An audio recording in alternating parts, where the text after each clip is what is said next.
Bonjour à tous et bienvenue dans cette nouvelle vidéo. Alors comme j'avais fait une vidéo là il y a quelques heures sur les séries télé, eh bien je me suis dit je vais regarder quand même s'il n'y a pas un truc par rapport à Street Hawk. Street Hawk qui est ni plus ni moins que Tonnerre mécanique. Donc il existe un jeu qui est sorti sur l'Amstrad et sur Spectrum et sur la Commodore 64 et peut-être d'autres supports certainement peut-être MSX, etc.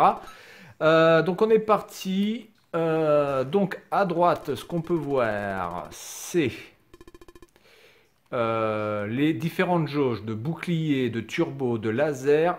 Ah putain, j'ai pas le temps de regarder. De Airjet. Airjet, je sais pas du tout ce que c'est. Ça doit être certainement le fait de pouvoir voler. Et la température. Le seul problème, excusez-moi, mais déjà, comment je fais pour choisir toutes ces options?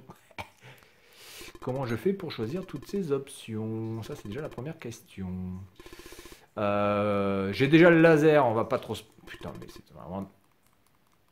Alors, j'ai le laser qui descend. Est-ce que le laser chaufferait trop?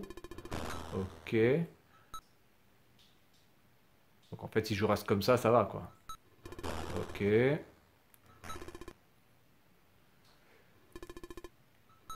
Ok. Bon, bref. Bon, ça n'a pas l'air très palpitant. Oula, par contre... Ah, il y a... Oh, il y a une bagnole de police. Mais par contre, ce qui m'intéresse avant tout, est-ce que je peux shooter la police? Putain, ce serait énorme. Ah, ah putain, je peux pas shooter la police? Oh, mais c'est abusé ça. Je suis un gilet jaune. Merde, bon. Donc du coup, comment on fait pour choisir les différentes options?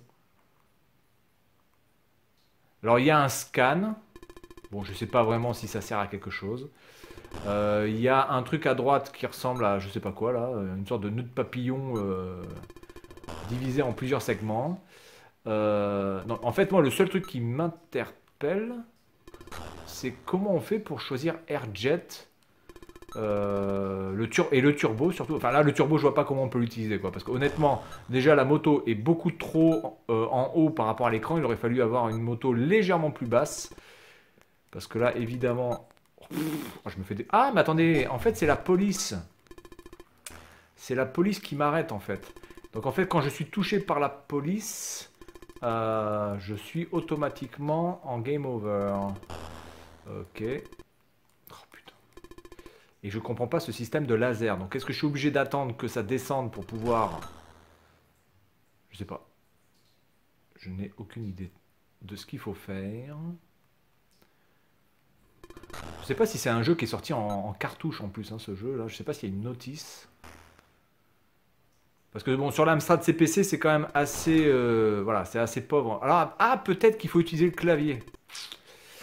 Ah, oui, oui, oui, exact, exact. Il y a certainement l'utilisation du clavier pour choisir des trucs. Certainement la touche espace ou quelque chose dans le genre. La touche espace qui permet... Ouh, ah putain. Certainement la touche espace qui permet de sauter, de faire le air jet. Le bouton T qui doit, ou le bouton entrée qui doit certainement servir de turbo ou inversement, peu importe. Il y a certainement l'utilisation du clavier avec ce jeu. La manette ne suffit pas. Là, je suis en train de me faire débroussailler la gueule. Bon, après, voilà, c'est quand même assez basique. Bon, c'est pas trop moche, hein, franchement, pour encore une fois pour du CPC. Je peux vous dire qu'on a déjà vu des jeux beaucoup plus moches, moins détaillés. Bon, après, c'est un petit peu redondant au niveau des voitures, au niveau des environnements, évidemment, et au niveau des couleurs. Mais globalement, bon, ça s'en sort plutôt pas mal. Et bon, apparemment, ça a l'air quand même d'être un jeu qui est quand même basé sur le high score, hein. Donc, c'est-à-dire que vous devez aller le plus loin possible sans être pris par la police. Et voilà, vous voyez, là, je suis pris par la police parce que j'ai touché la voiture. Ok, bon, je fais une dernière partie. Voilà, donc déjà, je peux cabrer, ce qui est pas mal. Le fait d'appuyer sur haut permet donc d'aller plus vite. Si j'appuie sur bas, je peux freiner. Ok, très bien. Par contre, il n'y a pas de problème de gasoil. Il n'y a pas de problème d'essence. Puisque c'est une moto du futur. Et dans le futur, il n'y a pas d'essence, les mecs. Alors, c'est un jeu qui est sorti donc en 1986. Donc, on est en plein, voilà, on est en plein dans la série. Il est sorti quand même assez rapidement ce jeu, hein. C'est-à-dire qu'ils ont pris la balle au bon assez rapidement, puisque comme il n'y a eu qu'une seule saison de cette licence, ils ont fait un jeu quand même assez rapidement, voilà. Bon, ça reste quand même plus un jeu de, on va dire quoi, je sais pas comment ça s'appelle ce type de jeu là. Une sorte de temper run, vous voyez, vous devez éviter les trucs, voilà, pour avoir le plus gros score en fait, hein, ni plus ni moins, c'est uniquement ça. Et donc, il faut jouer avec un clavier, certainement, certainement, certainement. Sinon c'est pas possible, parce qu'en fait, il n'y a que deux boutons. Oh, mon Dieu. Oh putain, il m'a arrêté ce con. Il n'y a que deux boutons sur l'Amstrad CPC, hein. Il y avait le bouton A ou B, ou le bouton 1-2, d'ailleurs, je crois que c'est le bouton 1-2 d'ailleurs. Donc du coup, voilà, il n'y a pas vraiment un gameplay de ouf avec la manette. Il n'y a même pas de bouton select ou quoi que ce soit. Si j'appuie sur les deux boutons, ça sert à rien. Et si j'appuie sur le deuxième bouton, ça sert à rien non plus, hein, de toute façon. J'ai pas l'impression que ça apporte grand chose au jeu.